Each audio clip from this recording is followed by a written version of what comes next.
Bismillahirrahmanirrahim. Nahmaduhu wa nusalli ala rasulihil kareem.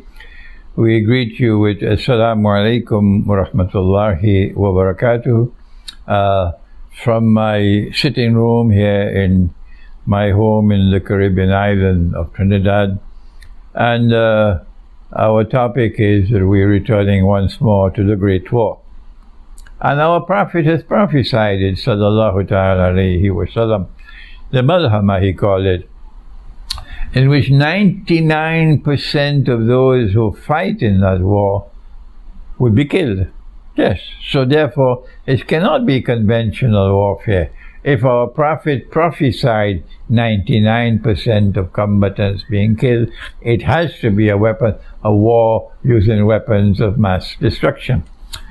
Now then, I have spoken on this subject again and again, but I want to bring it into a capsule today. What is the first step we must take to prepare for nuclear war? Answer. They will not give you the answer because they don't talk about nuclear war. No. And if they do, they're supporting NATO. That's what these traitors do. And they call themselves Islamic scholars. I am denouncing them so that you will know who they are.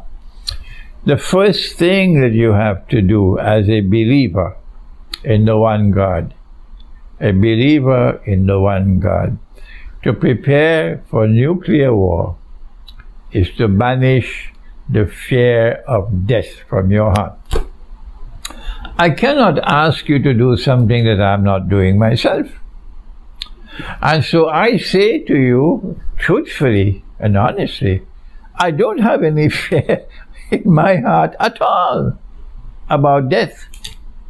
No. And I never had any fear when you had your COVID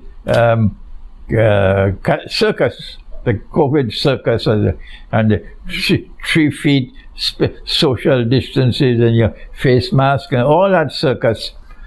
I never had any fear in my heart at all these last 2 years. If you have faith in your heart, then you will not have the fear of death in your heart. If you are afraid to die and you're searching for a place where you could hide in a nuclear war, you don't have faith in your heart, my brother. You don't have faith in your heart, my sister. So that's my first advice. Banish fear of death from your heart. Is there anyone telling you that?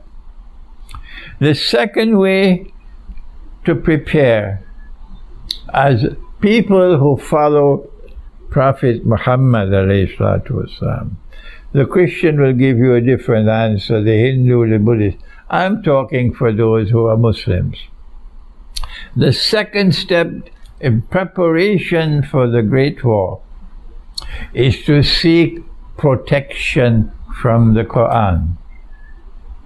Allah says in the Quran, in Surah Al-Isra, بَعْدَ أَعُوذُ بِاللَّهِ مِنَ الشَّيْطَانِ الرَّجِيمِ وَإِذَا قَرَأْتَ الْقُرْآنَ. And when you recite the Quran, meaning as Allah recited it, not the way the Darul Ulum asks you to recite it, no, the way Allah recited it. وَإِذَا قَرَأْتَ الْقُرْآنَ. When you recite the Quran as Allah recited it, and as He ordered our Nabi sallallahu ta'ala alayhi wa sallam to recite it, He says, وَإِذَا قَرَأْنَاهُ فَاتَّبِعْ قُرْآنَهُ.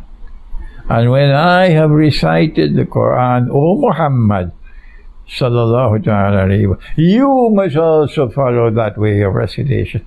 Surah Al-Qiyamah. So the second step is to recite the Quran the way Allah recited.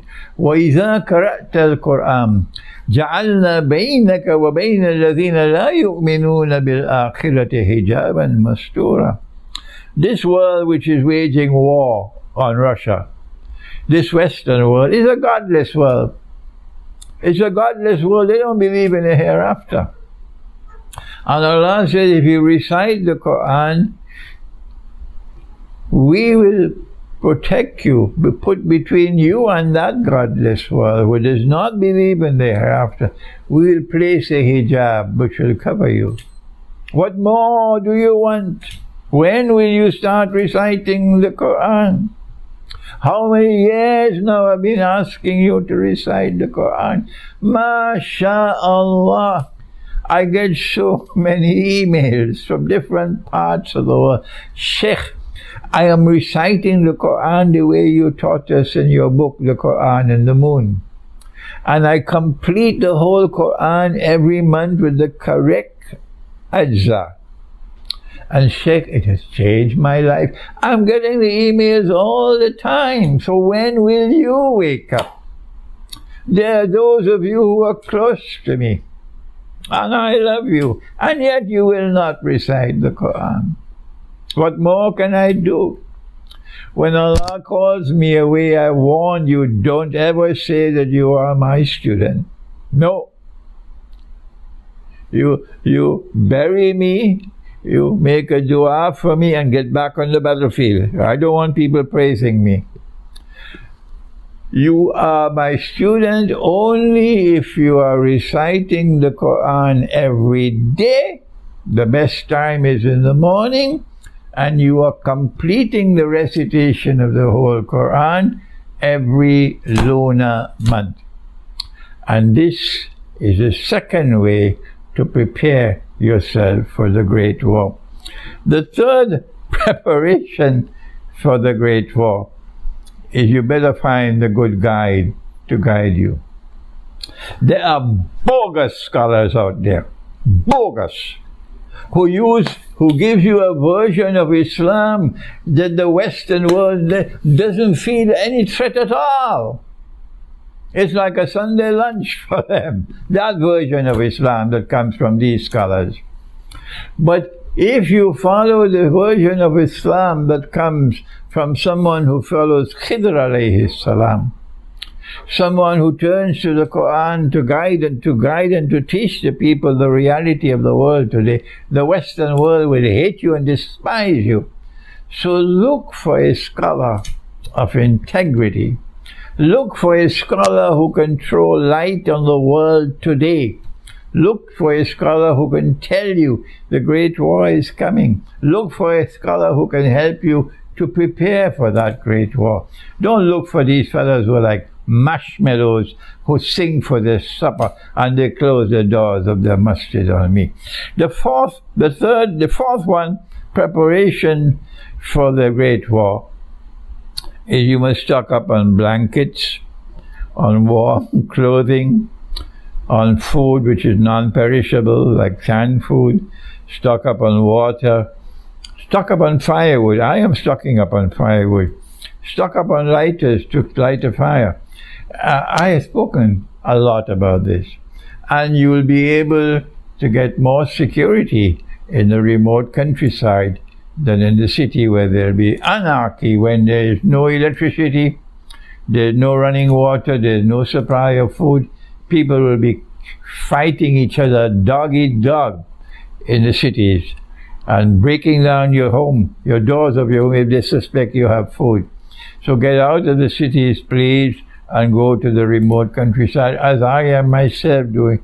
That's why I'm building that small home. It's just 100 yards away from the beach, the remote countryside of Trinidad, and I can get fish to eat. Now then, the last thing I want to say is to direct attention. If no nuclear war takes place, who are those who are most vulnerable? And the answer, it's women and children who have no husband, no father, no man around them to protect them.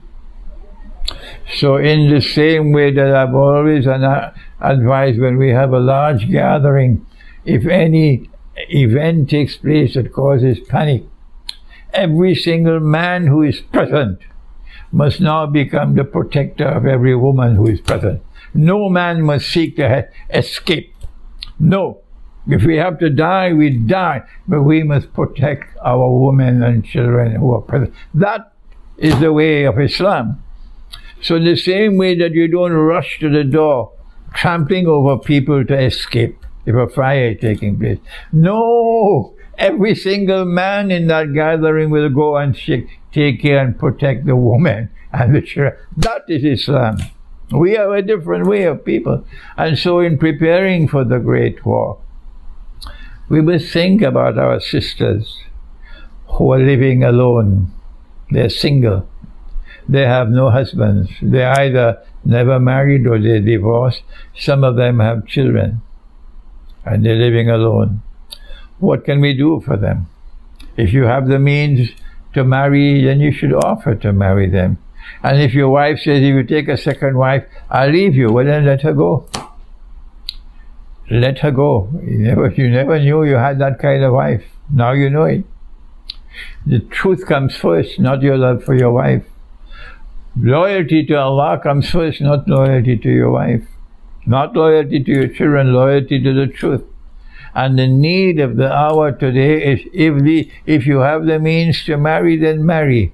If you have to marry, then remember you have to treat them with equity with your wives. And Allah says, وَإِنْ خِفْتُمْ أَلَّا تَعْدِلُوا فَوَاحِدًا. If you fear that you cannot marry them and treat them equally with your wives, economically equally, then stay with one wife. أَوْ مَا مَلَكَتْ أَيْمَانِكُمْ. And then you can take them if they offer themselves as milk al-yamin. But there is no mufti today talking about milk al-yamin, because they all say this is a slave woman and there is no slavery today. So that's the end of that chapter. Next topic. Next topic, please. That's how they dismiss the subject. But if you have a milk al-yamin and you're taking care of her and you're providing food and clothing and shelter and protection for her, mashallah, what a thing. A house for you in Jannah. But if you have sexual relations with her, then you run the risk that they will say you're committing zina. So I have suggested, if you fear that, then you must make a nikah with her. Then what else can we do for our sisters? This is the most important part here. If you can bring a number of such women together, and those who have children, and put them in a big house or in a complex where they can live together and support each other, and they might be able to even meet some means of livelihood. But you are doing it. You are providing for them if you have the means. The wives of the Prophet ﷺ lived in huts. They were comfortable living in huts. So if you can do that and you bring a number of women, they're not your wives, they're not your milk al-yamin, but you are bringing them together and providing them with the security of living together rather than living alone, and ensuring they have a place to sleep, ensuring they have food to eat, and most of all, they are protected. This is the last thing I want to speak about, that these women also, in the chaos which has followed the Great War, remember what happened in Syria, the amount of zina taking place, the slavery, enslavement of women in Syria, and they call that Salafi Islam. So these women will be even more vulnerable to sexual attacks when the Great War takes place. And remember what happens when you commit zina. I have said it many times.